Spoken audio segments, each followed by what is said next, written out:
ఒక్కరికి ఫోర్ సైజ్ టీవీ ఆహ్వానం పలుకుతూ ప్రస్తుతం మన ఒకసారి మన దగ్గర ఉన్న ఫోర్ సైజ్ టీవీ చీఫ్ అడ్వైజర్ అయినటువంటి డాక్టర్ సుధాకర్ శర్మ గారితో మనం మాట్లాడడానికి ప్రయత్నం చేద్దాం. దాని తర్వాత మనం ఒకసారి డిబేట్లోకి వెళ్దాం. సుధాకర్ శర్మ గారు, ఏదైతే మనం గతంలో నిర్వహించిన కార్యక్రమాలకి అంత ఒక్కొక్క అక్షరానికి పట్టుగా అలాగే అంతే వెంట దానికి ఒకసారిగా బిట్ టు బిట్ ఈరోజు అదే నిజంగా అయింది. ఈరోజు ఎన్ఎంఎస్ ఏదైతే ఉన్నదో ఎన్ఎంసి దానికి సంబంధించిన వారు నిరాకరించింది. ఈ విషయంపై మీరేమంటారండి? Thank you Jameelji. State of the art medical education is the felt need of the hour. మరి మెడికల్ ఎడ్యుకేషన్ యొక్క ఆవశ్యకతను గుర్తించినటువంటి ఫోర్ సైట్స్ టీవీ అద్భుతమైనటువంటి కార్యక్రమాలతో మీ ముందుకు వచ్చింది. ఎందువల్ల అంటే గత ప్రభుత్వం బీఆర్ఎస్ ప్రభుత్వం తీసుకొచ్చినటువంటి మెడికల్ కాలేజెస్ విషయంలో అభినందనలను ప్రకటిస్తూనే అక్కడ ఉన్నటువంటి స్థితిగతులు, వాస్తవ పరిస్థితులు, రియాలిటీస్ను మేము చూపించేటువంటి ప్రయత్నం చేశాం. మా ఉద్దేశం ఎవరిని కూడా నిరాశపరచడం కాదు, కానీ అక్కడ ఉన్నటువంటి వైద్య విద్యార్థుల యొక్క భవితవ్యం నిజంగా దెబ్బతినకూడదనేటువంటి ఒక తీవ్రమైన సంకల్పంతోనే మేము ముందుకు వెళ్తున్నాం. ఈ రకంగా అనేక రకాలైనటువంటి చర్చలు చేశాం. ఎందువల్ల అంటే ఒక స్టూడెంట్ మెడికల్ స్టూడెంట్గా ఉన్నటువంటి వ్యక్తి ఎలాంటి వికాసం చెందాలి, వైద్యం అనేటువంటిది అత్యంత ఆవశ్యకమైనటువంటి ఒక సర్వీస్. మన సొసైటీలో చూస్తే we have conglomeration of so many very important services, కానీ top most is the medical service. మరి అటువంటి మెడికల్ సర్వీస్లోకి వచ్చినటువంటి విద్యార్థులకు ఎలా ఎవల్యూషన్ అనేటువంటిది స్టూడెంట్ టు ప్రొఫెషనల్ అయ్యేటువంటి ఆ విధానంలో ఎలాంటి వాతావరణం ఉండాలి, ఎలాంటి ముఖ్యంగా అందరికంటే ముఖ్యంగా ఎలాంటి వైద్యుల యొక్క పర్యవేక్షణలో వాళ్ళు ఒక అద్భుతమైన విద్యార్థిగా అతను ఒక శిల్పంగా ఉన్నటువంటి వ్యక్తిని ఎలా శిలగా ఉన్న వ్యక్తిని శిల్పంగా మార్చే ఒక అద్భుత ప్రక్రియను మేము అక్కడ గమనించాం. ఎందువల్ల అంటే మెడికల్ కాలేజెస్లో ముఖ్యంగా మనకు కావాల్సింది ఫ్యాకల్టీ.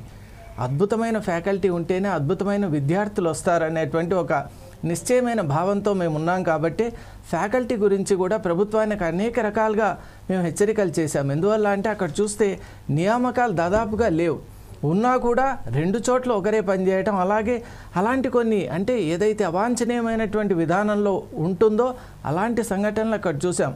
అలాగే స్టూడెంట్ ప్రొఫెసర్ యొక్క రేషియో కూడా చాలా భయంకరంగా ఉన్నటువంటి పరిస్థితుల్లో ఇది మంచిది కాదు. ఎందువల్ల అంటే quality of education is very important. మనం ముందుగా అనుకున్నట్టే ముఖ్యంగా వైద్య విద్యలో మనం ఇచ్చేటువంటి ఫోకస్ను బట్టే ఆ ప్రోడక్ట్ ఎవరైతే స్టూడెంట్ బయటకు వస్తుంటారో ఆయన యొక్క ప్రతిభ అనేటువంటిది అద్భుతంగా మలచబడుతుంది. మరి అటువంటి వ్యక్తి కనుక బయటకు వస్తే సమాజానికి ఆయన ఇచ్చేటువంటి సేవలు కూడా అత్యుత్తమ స్థాయిలో ఉంటాయి. కాబట్టి మనం వైద్య రంగంపై మనం చూపించేటువంటి ఆసక్తి, మనం ఫోకస్ అనేటువంటిది చాలా ముఖ్యం. ప్రభుత్వాలు మెడికల్ కాలేజెస్ను తీసుకొని రావడంలో నిజంగా సఫలీకృతులు అయ్యారు, కానీ ఆ తర్వాత వచ్చినటువంటి నేపథ్యంలో వాటిపై ఎంత శ్రద్ధ పెట్టాలో ఆ శ్రద్ధ మనం చూడలేకపోతున్నాం. ముఖ్యంగా హాస్టల్ వసతి. మన జమీల్జీ గారు ప్రత్యక్షంగా మెడికల్ కాలేజెస్కి వెళ్ళినప్పుడు అక్కడ చూసి నిర్ఘాంతపోయారు. అసలు ఒక మెడికల్ స్టూడెంట్ ఉండవలసినటువంటి పరిస్థితులు ఇవి అని చాలా బాధపడ్డారు. అంటే మనం వైద్య విద్యార్థులకు ఇచ్చేటువంటి ఒక గౌరవం కానివ్వండి, వారి మీద మనం చూపించవలసినటువంటి శ్రద్ధ కానీ చూపించలేకపోతున్నాం. దాని విషయంలోనే ఈరోజు కూడా మనం ఎప్పుడైతే ఎన్ఎంసీ చెప్పినప్పుడు ఈరోజు ఎన్ఎంసీ ఎప్పుడైతే ఒక ప్రకటన చేసిందో ఆ సందర్భంలో మాకు ఆశ్చర్యం కూడా కలిగింది.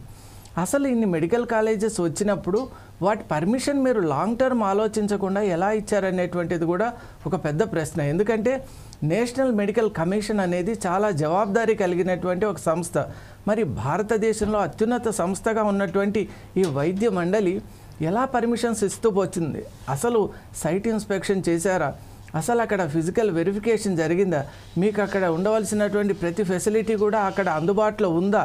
అలాగే నెంబర్ ఆఫ్ స్టూడెంట్స్, అలాగే హాస్పిటల్ బెడ్స్ యొక్క ప్రపోర్షన్ చూసారా? విద్యార్థులకు ఉండవలసినటువంటి కనీస వసతులు ఉన్నాయా?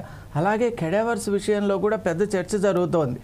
అలా అనేక anatomy is the most important thing. మనం ఫస్ట్ ఇయర్లోనే చూస్తాం అనాటమీ, ఫిజియాలజీ, బయోకెమిస్ట్రీతో మొదలవుతుంది. కాబట్టి విద్య అక్కడ అనాటమీ విషయంలో కూడా దాదాపుగా 10-15 మంది స్టూడెంట్స్ కూడా ఒక కెడేవర్ అక్కడ లభ్యం కావటం లేదు.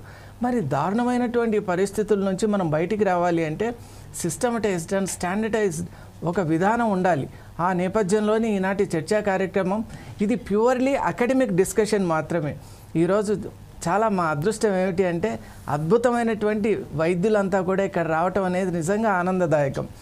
వీరి యొక్క సూచనలు అలాగే అమోఘమైనటువంటి సలహాలతో వైద్య విద్యార్థుల జీవితాలని మరింత మెరుగుపరచాలనేది మాత్రమే మా ఆశయం.